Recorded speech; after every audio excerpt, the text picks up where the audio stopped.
kaum muslimin dan muslimat sidang jemaah bilang saya. Kita lanjutkan kajian tafsir surah Al-Muzammil, sudah memasuki ayat ke-9. A'udzu billahi minasyaitonir rajim. Bismillahirrahmanirrahim. Rabbul masyriqi wal maghrib. Nanti ada dibaca Rabbil masyriqi wal maghrib. Rabbul masyriqi wal maghrib la ilaha illa hu fattakhidhu wakila. Ya, coba dibaca. Kita bilang Rabbul masyriqi wal maghrib. Dialah Tuhan timur dan barat. Dia Tuhan timur dan barat. Ini apa maksud Tuhan timur dan barat? Timur yang jelas terbit matahari, kemudian barat itu terbenam matahari.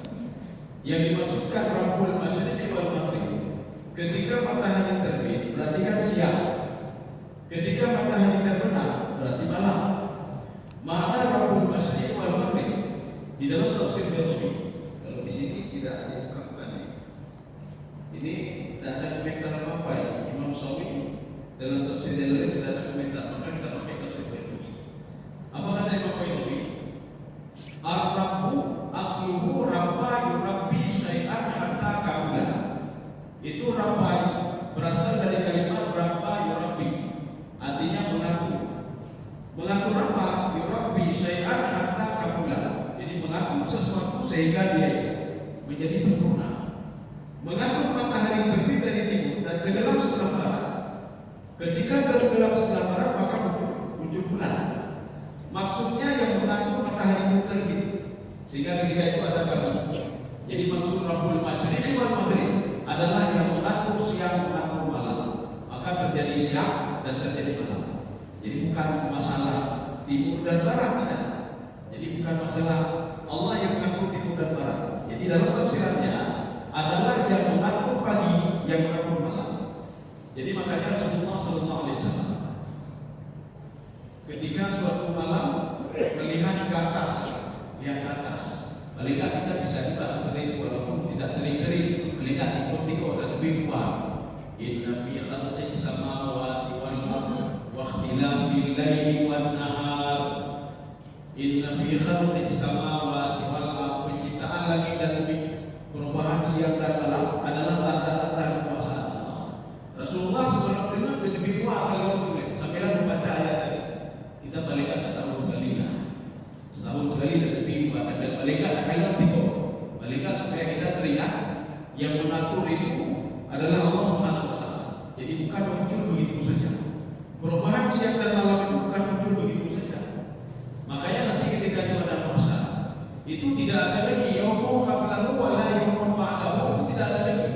Tidak ada nanti hari Senin, hari Selasa, hari Rabu, hari Kamis, tidak ada lagi di sana. Jadi makanya kalau siang terus. Jadi tidak ada hari sebelumnya dan hari setelahnya. Ini kita kalau ditanya ini hari apa? Hari Selasa. Kenapa? Karena kemarin hari Senin. Kenapa Selasa? Karena besok hari Rabu. Ya, karena besok hari Rabu. Tapi di padang mahsyar tidak. La yaumun qablahu wa la yaumun ba'dahu, kata Imam Abbas. Tidak ada hari sebelumnya dan tidak ada hari setelahnya. Jadi kalau panas ya panas itu. Kalau seandainya seorang di padang mahsyar itu dia berdiri di atas firqatun baita, ya sampai selesai padang mahsyar tetap berdiri di atas firqatun baita, tidak pernah berubah-ubah. Biasa kalau di dunia kan berubah nanti. Ini sekarang sudah gersang, tidak apa-apa, kita tunggu lagi musim hujan. 5 bulan lagi itu ada yang 50 duduk, baru tumbuh tanaman, baru tumbuh rumput. Jangan berdaya-daya, anak berdaya-daya. Kenapa? Karena yang kita pijak nanti di padang mahsyar, kata Ibnu Abbas, adalah fitratun bayyinah. Jadi tanah atau tempat yang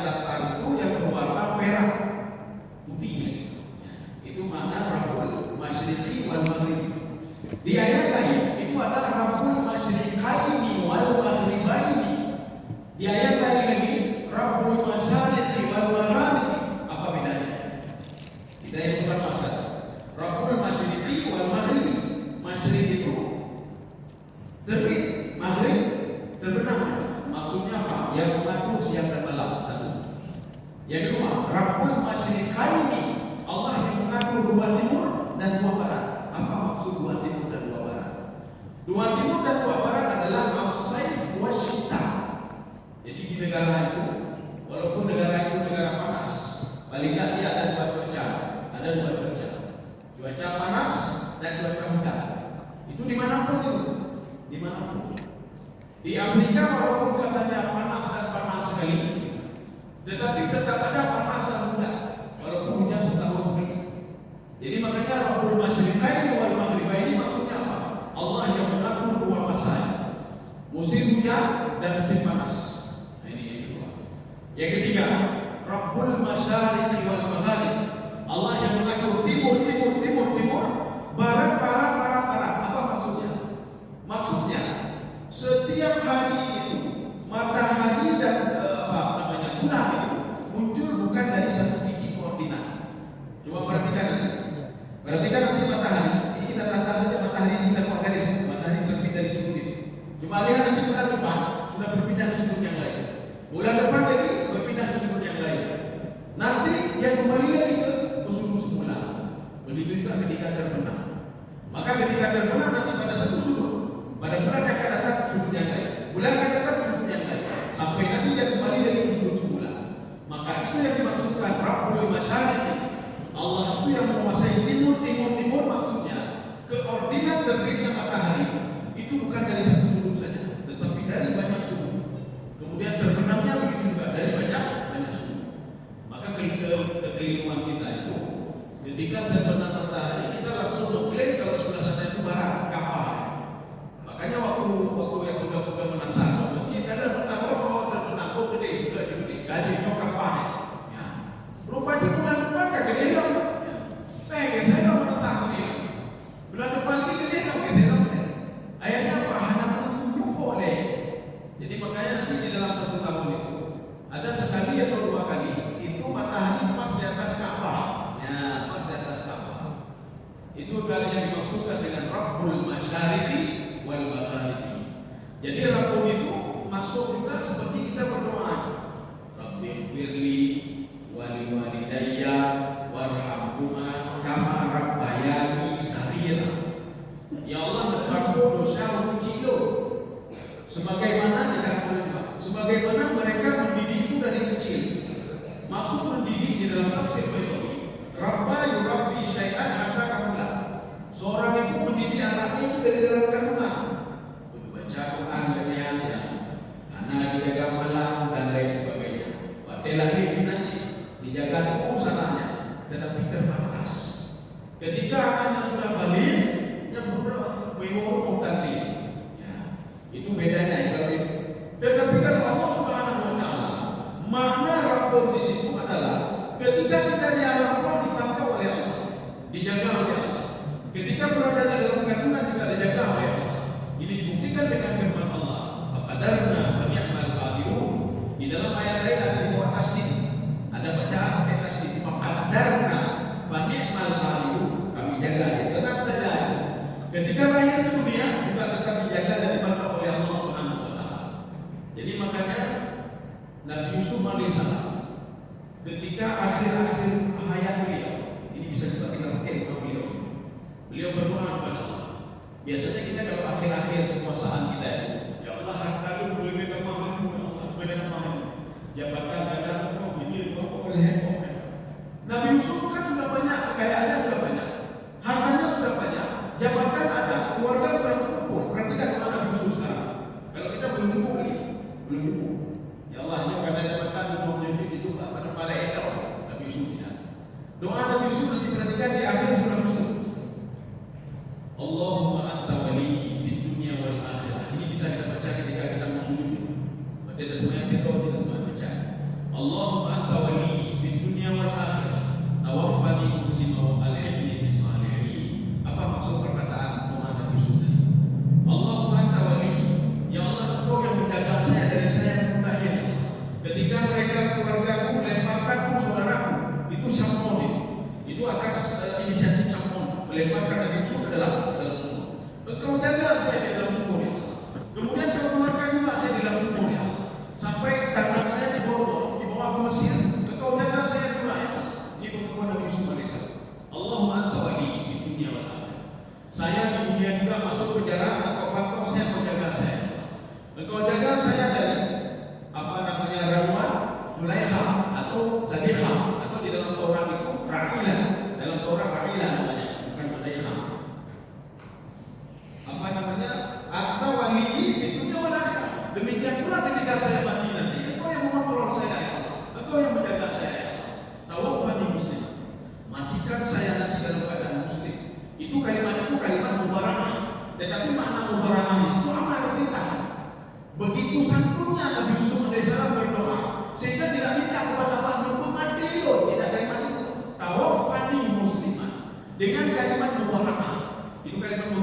present. Ya. Tawafani muslim wa alaihi salim. Kumpulkan saya bersama orang-orang saleh. Ini dalil kalau kita sudah meninggal nanti, kita akan ketemu di alam barzah dengan anak kita, akan ketemu dengan istri kita, akan ketemu dengan suami. Nanti PPK perintah membawa di pada masyarakat. Maka di dalam tafsir Al-Qurtubi juga demikian. Dalam tafsir Al-Qurtubi apa kata beliau? Ya dalam kabar ada dalam sebuah kitab sama saya kita kan masih dalam bahasa Arab 2 kali kebalik. Judulnya At-Tadhkirah fi Ahwalil Muqam. Jadi di sini Imam Al-Qurtubi menyebutkan ketika seorang meninggal dunia, dia akan ketemu dengan orang yang paling dia cintai, akan ketemu nanti pada masa. Jadi apa dia lakukan? Ada jemaah bertanya, Nabi oh, bukan jangankan Nabi, jangan roh, belum Nabi, Nabi roh, apalagi dengan kita belum meninggal saja kita minta berdoa kepada Allah supaya dimimpikan kita ketemu dengan Nabi Muhammad saja bisa, apalagi di alam bahasa.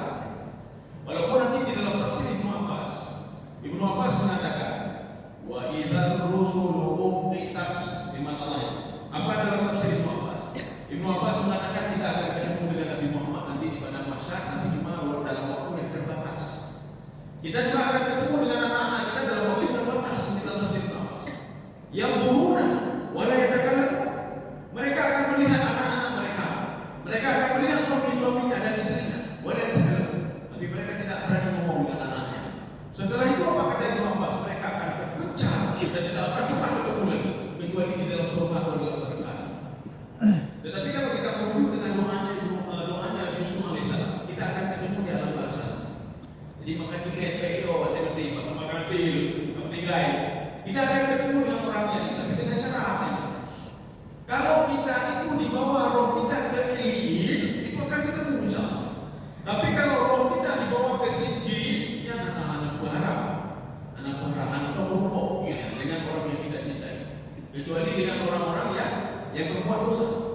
Maka sijil itu dalam tafsir Ibnu Abbas, sijil itu letaknya tahta sakratin sakratin kabirah. Ada sebuah batu besar nanti di bawah bumi.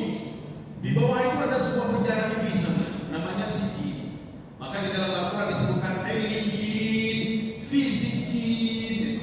Sijil maka roh nanti ke sijil. Itu roh-roh yang membangkang, roh-roh yang tidak perlu datang kepada Allah Subhanahu wa taala. Makanya kalau kata Imam Sawi, kalau kata Imam Al-Ghazali, Imam Sawi, Imam Ghazali, law ijtama'a ruh wal jasad, ketika roh dan jasad itu berkumpul, fasumiya an-nafs, maka dinamakan dengan nafsu. Falamma fasala, ketika dia berpisah, fasumiya bir-ruh, maka dinamakan dengan roh. Maka waktu masih bergabung dengan kita, ini nafsu dan apa? Nafsu. Maka kalau kita ingin mengetahui roh itu bagaimana, pelajarilah nafsu itu bagaimana. Bagaimana nafsu itu? Kecenderungan berbuat baik, kecenderungan berbuat jahat, kadang-kadang bakal pakai tapohan, denahnya dan lain sebagainya. Itu adalah roh, jadi roh. Kenapa? Karena dia masih berada dalam tubuh manusia. Gejolak seseorang itu ketakutan, dia takut. Kemudian dia merasa resah dan gundah. Nyuki panjangan, dia mati panjangan, kaki panjangan. Nyatanya roh. Kegelisahan jiwa seseorang itulah roh. Maka kalau sudah keluar dari tubuhnya, itu nafsu itu maka berubah menjadi roh kembali, maka namanya roh. Maka ketika Allah memanggil, ya ayyatuhan nafsul mutmainnah irji'i ila rabbiki radiyatan mardiyah fadkhuli fi ibadi wadkhuli jannati. Itu maknanya roh itu masih berada dalam tubuh, maka dipanggil ya ayyatuhan nafsul mutmainnah. Tapi ketika sudah terpisah dari tubuh, bukan nafsu lagi namanya roh. Ya, itu namanya roh. Maka Rasulullah mengatakan, tidak ada roh orang mukmin yang rohnya sudah dicabut oleh malaikat dan naik ke langit, kata Rasulullah, tidak ada langit yang tidak terbuka pintunya sampai dengan langit kedua, dan tidak ada malaikat yang tidak bangkit dan bangun kecuali ta'zim roh ini sambil dia berdoa, ampuni roh ini, ampuni roh ini. Saya cuma sampaikan saja menyempatkan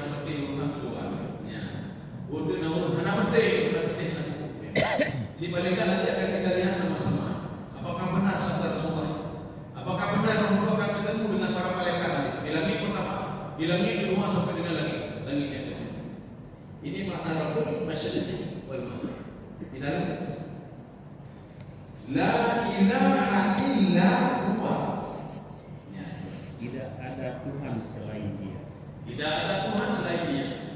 Ini la nafi jinsi. Ini kalimat ini namanya kalimat manfi. Kalimat manfi kalau di tengahnya ada illa, dia boleh fathah dan boleh dhammah. Setelah illa boleh fathah, boleh dhammah. Dan contoh, Astaghfirullahaladzim alladzi la ilaha illa huwal hayyul qayyum. Hayyul qayyum. Tapi dengan cara hayyul qayyum. Hayyul qayyum. Ya.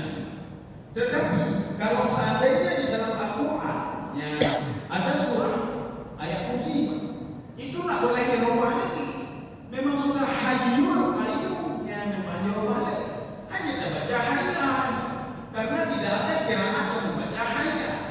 Jadi ini dalam teorinya, setiap kalimat manfi yang didahului dengan la, ketika ada illa itu boleh dua. Illa, illallah, illallahu. Astaghfirullahaladzim alladzi la ilaha illa huwal hayyul qayyum. Huwal hayyul qayyum. Ya. Maka pemode ketika saya jadi imam pada suatu masjid, di masjidnya baca hayyul qayyum. Belum baca ketika hayyul qayyum pada pemode. Hayyul qayyum. Mana yang pemode? Tinggal pindah tinggal baca hayyul. Anak pemode. Tinggal baca hayyul qayyum. Di baru naik pemode ya. Terus bahkan baca hayyul qayyum baru deh. Belum balik tanya. Terus bahkan baca hayyul qayyum. Ya. Terus ada yang balik bahkan belum baca hayyul qayyum. Sekarang balik saya tanya, Bapak kenapa baca hayyul qayyum? Oh, karena kalimatnya. Ya, enggak ada tahu. Lo dia tahu. Kenapa saya baca hayyul qayyum? Karena kalimat itu kalimat manfi. Kalimat manfi kalau ada ilah itu apa? Istisna muttasil yang berhubungan dengan kalimat sebelumnya, maka boleh hayyul qayyum atau hayyul qayyum. Ya. Tetapi kalau kalimatnya isbat itu apa? Tidak ada lam, tidak ada apa, maka dia wajib fathah. Dia wajib fathah. Ya. Tapi nyong gara-gara ini baik kalau kadang-kadang akan menggunakan yang baik dia hayyul qayyum, dia hayyul qayyum. Yang tidak boleh kita ubah-ubah. Kalau istighfar apa salah? Astagfirullahaladzim. Mau hayyam, mau hayyum, alhamdulillah. Dia kayak karu-karu. Yang hanya kita ubah-ubah waktu baca ayat kursi, yang ada hayyul qayyum, hanya baca hayyul qayyumnya yang dibaca. Karena tidak ada kiraan yang baca hayyul. Ya. Kau serius lagi main dengan betul. Apa maksud kalimat ini? Illa itu di dalam Al-Quran itu ada dua. Ada illah muttasil, ada illah munqati. Kita sudah illah munqati sudah pernah kita pelajari. Kalau ada ilah itu ada hubungan dia dengan belakang. Illal ladzina amanu. Kalau maksudnya itu ayat atau illah man taba. Jadi ada hubungan dengan ayat di belakang. Ada hubungan dengan belakang. Tetapi ilah ini berhubungan dengan belakang. Namanya illah muttasil. Ya, illah muttasil. Apa maksud kalimat ini? Di dalam kajian ilmu balaghah, di dalam kajian tafsir Ibnu Asyur, dalam kajian tafsir Zamakhsyari, setiap yang ada ilah itu hukumnya berlaku setelah ilah. Sebelum ilah itu semuanya tidak berlaku. Bagaimana kita memahami? La ilaha illallah. Sebelum ilah tidak berlaku sama sekali. Si fulan bukan memberi rezeki saya, memberi rezeki saya Allah. Si fulan itu jatuh, tidak bisa dia menghentikan rezeki saya. Yang bisa menghentikan rezeki saya adalah Allah. Makanya orang yang seperti ini anak Yahudi, anak Yahudi. Yo ketimpulan, takut semua orang lainnya. Menyuruhnya juga lagi orang dari bicara. Maka ini makna lain. Tidak ada pemberi rezeki kecuali Allah. Tidak ada yang melindungi kecuali Allah. Tidak ada yang mematikan kecuali Allah. Tidak ada yang menghidupkan kecuali Allah. Tidak ada yang memberikan perlindungan kecuali Allah. Maka mintalah perlindungan kepada Allah. Maka mintalah rezeki kepada Allah. Maka mintalah sesuatu kepada yang kita kali ini. Maka Allah mengatakan kalau ingin bertawakal, bertawakallah kepada Zat yang terus hidup dan tidak pernah mati. Mintalah kepada saya Allah yang menciptakan langit dan bumi. Langit dan bumi yang menciptakan langit dan bumi dan langit. Yang memiliki perusahaan dan padahal dia tidak percaya perusahaan. Itu apa itu kita memiliki pekerjaan. Itu punya anak yang kerja apa ini yang kerja ni. Dia cuma memiliki perusahaan. Itu pun kalau dia meninggal punya perusahaan dia oleh orang lain. Maka mintalah sesuatu kepada yang menciptakan langit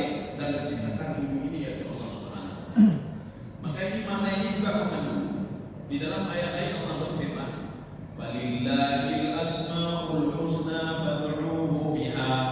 Allah itu memiliki asmaul husna. Maka kalau kamu bermasalah, panggillah saya. Panggillah saya. Kita juga ada bermasalah. Akan diisi dulu fi'ah. Aku dulu fi'ah. Dahulu. Coba kita panggil Allah. Kita panggil Allah. Salah satu nama Allah Subhanahu wa taala. Al-Qadir, Al-Basir, Ar-Rahman, Ar-Rahim, Ar-Razzaq, Al-Muhaymin. Ya Allah tolong jaga aku, ya Allah. Untuk terakhir sana ya Allah panggillah Al-Muhaymin. Ya Muhaymin, ya Muhaymin. Jagalah saya ya Allah. Jaga aku ya Allah. Maka nanti ada salah satu doa itu. Ketika orang sudah mulai senja Tuhan, kan mulai takut. Dia mulai takut apa? Dia sudah tercium bagian dari Tuhan tadi. Maka lebih bagus baca doa minal jibni itu ketakutan.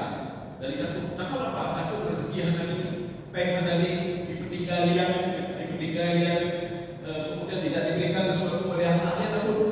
Maka baca doa. Takut itu cuma kepada Allah Subhanahu wa taala. Yang menciptakan kita, yang memberikan nikmat, memberikan rezeki, menahan rezeki, Al-Qadir, Al-Basir, memberikan rezeki, mengampuni rezeki. Maka kalau ada masalah panggil Allah Subhanahu wa taala. Maka caranya bagaimana? Ada coba boleh. Maka Rasulullah mengatakan, seorang itu akan dekat sekali dengan Allah ketika waktu sujudnya, binatang tidak lagi. Kaum muslimin sedang jemaah dalam hati Allah Subhanahu wa taala. Maka dalam hal ibadah kan ini perlu hati. Makanya kalau hati kotor itu susah juga mendekat dengan Allah. Makanya kalau kotor doa mana bukan berbagai hutang saja. Tembayang tapi hutang. Rupanya ini masalah hati kita. Yang mau hati nak penyakit kita. Yang hanya berharap menikmati ibadah, hanya berharap. Kalau penyakit masih ada di dalam hati, maka bagaimana caranya hilangkan penyakit? Ada satu cara kata. Jadi Allah mengatakan ala bidzikrillah tatma'innul qulub. Untuk menenangkan jiwa, menghilangkan penyakit tidak ada lain adalah bidzikrillah. Dengan berzikir kepada Allah Subhanahu wa taala. Zikir dalam makna luas. Jadi bukan subhanallah, astagfirullah, alhamdulillah, kan itu saja. Zikir itu kan ada dua. Kalau di dalam kitab Amalul Qulub yang dikarang oleh Dr. Yasir Qurani, apa kata beliau? Fadzikru dzikrani. Zikir itu ada dua. Ada zikir lahir, ada zikir batin. Bagaimana zikir lahir? Kita salah itu zikir kita dengar kata Allah. Bagaimana kita bersedekah? Kita melafalkan dengan mulut kita astagfirullah itu zikir. Zikir itu bagaimana? Banyak zikir. Sabar itu zikir. Tawadhu itu zikir hati. Tawadhu zikir hati. Kemudian kita ikhlas itu zikir hati. Semua itu zikir hati. Jadi yang ada hubungannya dengan Allah ikhlas beribadah. Kemudian kita tawadhu dalam beribadah. Kemudian tidak riya, itu semuanya masuk dalam zikir. Kalau ini hati itu benar, maka lakukanlah zikir lahir dan zikir batin. Maka menyeluruh dalam menakau hati betul. Boleh dalam kalau mati berarti hati betul. Kalau mata hati betul. Coba kita dalam satu minggu jangan lihat maksiat. Begitu tenang hati. Coba dalam satu minggu jangan kita ngomongin orang lain. Begitu tenang hati. Coba dalam satu minggu kita jangan mengambil dengan orang lain, zalimnya orang lain. Satu minggu saja, jangan lebih dari satu minggu. Kita inginnya perubahan. Waktu minggu kedua kita bawa maksiat. Coba bawa maksiat minggu kedua. Coba lihat maksiat minggu kedua. Coba zalimnya orang lain di minggu kedua. Coba benar di minggu kedua. Hati merasa susah dan mudah. Nanti kita banding sini. Ulul lebih dari tiga berzikir. Ada masalah. Karena kalau kita mau berzikir yang menunggu kita. Kalau tidak mau berzikir yang menunggu kita. Kalau kita mau beribadah yang menunggu kita. Tidak mau beribadah yang menunggu kita. Makanya Al-Quran itu termasuk salah satu petunjuk bayani. Apa itu petunjuk bayani? Tawaran. Mau nggak kamu begini? Mau ya sudah. Kau usah. Mau nggak begini? Mau ya sudah. Kau usah. Mau kamu mau ya Allah. Kalau kamu mau, maka kamu katakan petunjuk yang ketiga. Namanya petunjuk taufiqi namanya. Mana dalilnya? Biasanya dalil-dalil. Alladzina jahadu fina lanahdiyannahum subulana. Itu mereka yang merespon perintah Tuhan Allah. Jangan buat maksiat. Baik itu kau. Ada lu peduli. Baik benar. Ada lu benar.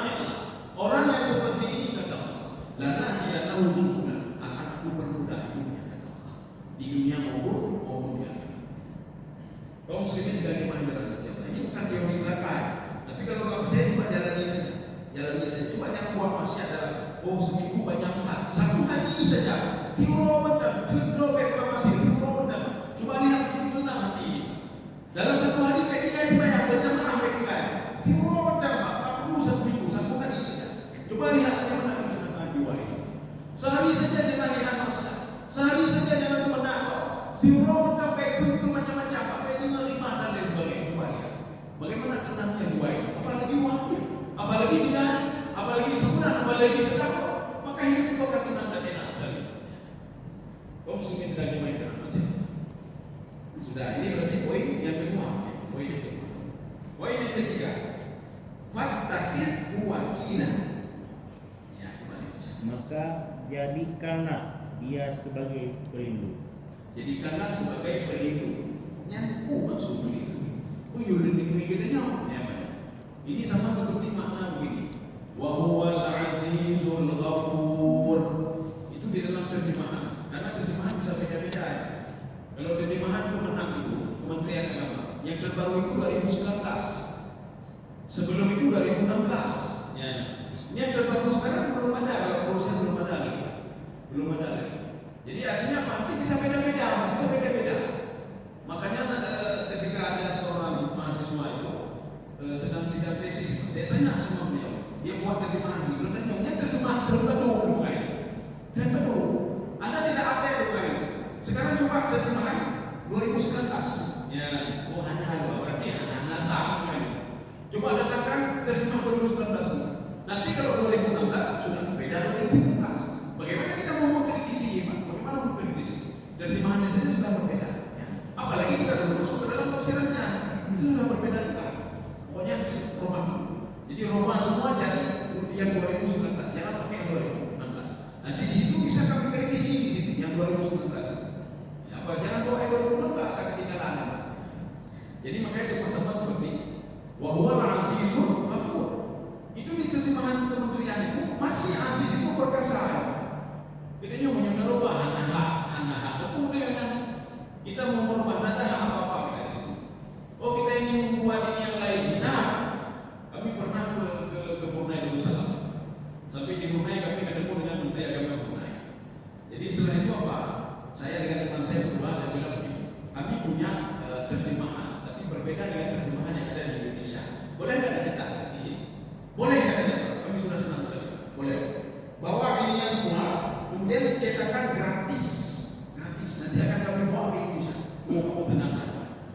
Rupanya selain kami sekali lagi di Menteri Agama di Malaysia juga disikapi juga. Boleh diterjemahkan. Wah, filenya kembali. Karena dua pokok. Paling tidak kita cetak di sini sekian, cetak sini sekian. Rupanya ketika sampai ke Indonesia, sampai ke Aceh, belum mikir betul. Nyum kita kata apa? Jika lewat Indonesia, kalau di pusat, rumah ini sudah membakar ini. Sudah membakar apa? Sudah ada tandingan ini. Ini bukan kelahirnya deh, enggak jadi cetak. Sebenarnya dalam penting itu kami kirim kepada Menteri Agama itu langsung dicetak mereka. Tapi mereka itu kami tak fair. Mana fair? Sebelumnya dia tanya, yang salahnya apa? Ada beberapa hal yang saya katakan.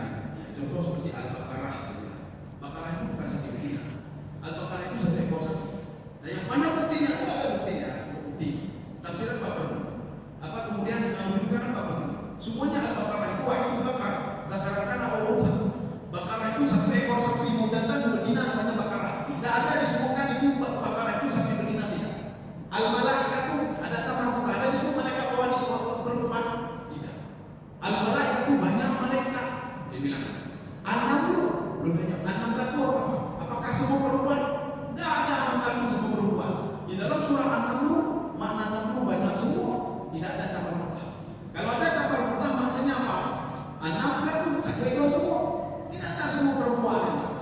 Wa qala jinnatun khulu masakinakum la ya'timannakum Sulaiman wa junuduhu wa hum la yashurun. Jadi rupanya ada seekor semua, bukan semua betina, ada semua betina. Jadi jangan katakan mentah itu kita menimbulkan betina, itu keliru. Ya,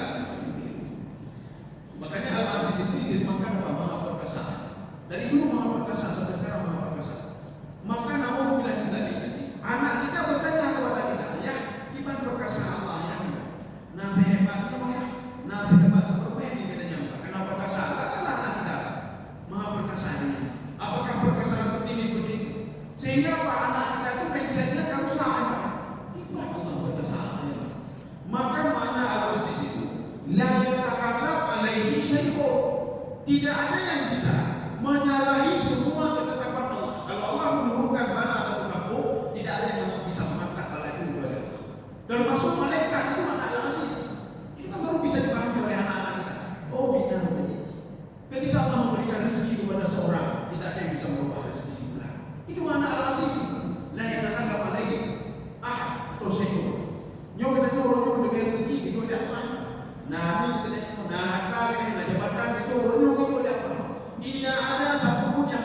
merubah takdir kita. Itu makna al-aziz. Jadi dalam terjemahan kita perkasa kan ada ini maknanya perkasa, itu perkasa. Jadi ini wakilan. Tadi pelindung. Wakilan pelindung. Kita mengambil tafsir Sahih. Tafsir ini dia. Apa kata beliau? Wakilan itu wakilan dan mengurangkan yang menjaga seluruh urusan. Maknanya apa? Ketika kita berurusan dengan sesuatu, mintalah perlindungan pada Allah. Bagaimana caranya? Baca Bismillahirrahmanirrahim. Kita ini berdagang Bismillahirrahmanirrahim. Maknanya itu supaya itu. Ketika kita berkumpul sama teman-teman Bismillahirrahmanirrahim. Artinya itu supaya jangan duduk saya ini membawa saya riba pada orang lain. Kita naik kendaraan Bismillahirrahmanirrahim. Kita masuk masjid Bismillahirrahmanirrahim. Sebaiknya bila baca Al-Quran masjid, sebaiknya kau. Karena bayi kata Imam Nawawi itu bayi itu bani kabar untuk keberkahan. Maka kalau ingin berkah minum bacalah Bismillah. Mau makan bacalah Bismillah. Mau apa lagi bacalah Bismillah. Ada masalah bacalah Bismillah. Itulah yang dikatakan dengan muwakilan dan orang. Allah lah yang mengurus urusan, maka serahkanlah semua kepada Allah. Maka jangan bertawakal kepada diri sendiri. Ada dalam sebuah diskusi ini, dalam materi. Jadi dalam sebuah diskusi ini Allah berfirman, barang siapa yang bertawakal pada dirinya, bagaimana tawakal pada dirinya sendiri? Dia menyukai gara-gara udah lu, anak beres, ya kan bisa itu. Ini kalau bukan gara kerja saya, tak beres ini. Ya itu tawakal pada diri sendiri, Pak. Tawakal pada kehebatan sendiri. Kalau bukan gara-gara saya, yang beres yang gara-gara ada bukan beres. Itu tawakal pada diri sendiri namanya. Barang siapa yang tawakal pada diri sendiri, termasuk tawakal sama dunia, termasuk tawakal sama jabatan. Yang menyokong gara-gara jabatan, lo, anak beres hukum. Maka gara-gara saya seperti ini, maka semua beres. Kalau bukan gara-gara duit saja, gara-gara apa ya? Dia tawakal sama duit. Maka Allah mengatakan, barang siapa bertawakal pada dirinya, pada dunia, pada jabatannya, maka uruslah diri sendiri kata Allah.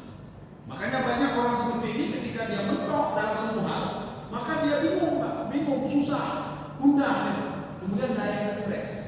Kalau buka usaha tiba-tiba kau stres, kumpul dengan. Kenapa? Gara-gara bertawakal bukan kepada Allah.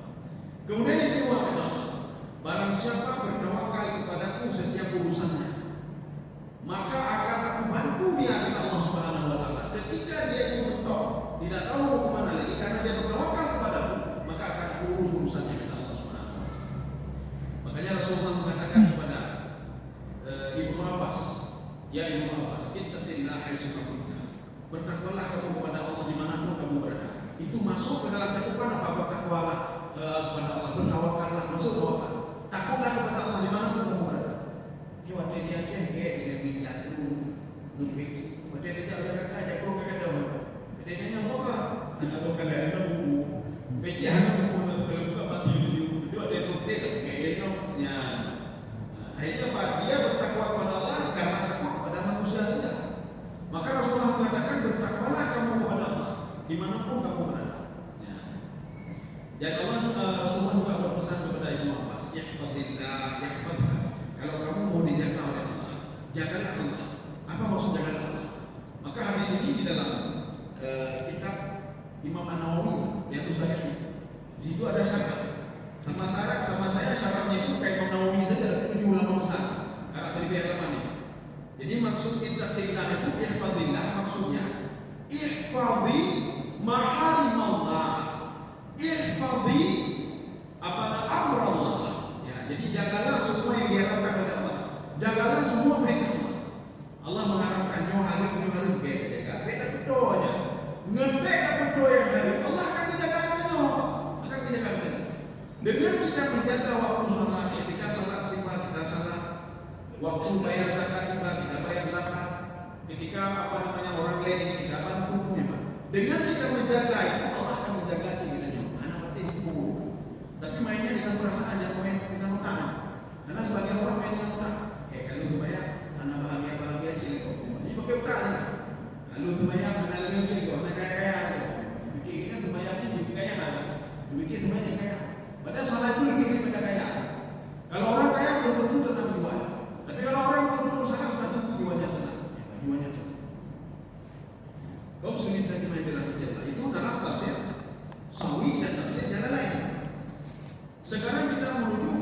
tafsir As-Sabti. Apa kata beliau? Mana wakila hafizan wa mudabbiran li umurika. Ya, apa itu hafizan? Yang menjaga kita, yang mengatur kita, segala urusan kita itu adalah Allah Subhanahu wa taala. Maka bagaimana caranya? Jadikanlah Allah sebagai pengatur kita. Ya, gimana doa? Ketika kita sujud, Allahumma a'inni ala dzikrika wa syukrika wa husni ibadatik. Itu doa Rasulullah kepada Muaz bin Jabal. Rasulullah mengatakan apa? Ya Muaz, berdoalah, kekehlah doa ini. Apa maksudnya? Allahumma a'inni, Allah menolong dia Allah. Jadi maksudnya apa? Minta kepada Allah sebagai penolong dia. Menolong supaya saya bisa terus berzikir, Allah tolong berzikir. Dan supaya menjadi orang yang bersyukur dan menjadi hamba yang bersyukur lagi Allah. Sekarang kita lihat sekarang.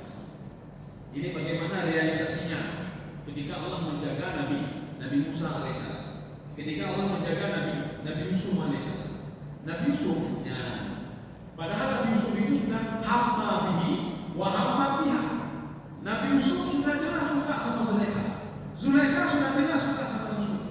Cuma apa? Linasrifa Yusuf. Karena Allah menjaga Nabi Yusuf, dipalingkan mukanya oleh Allah Subhanahu wa taala.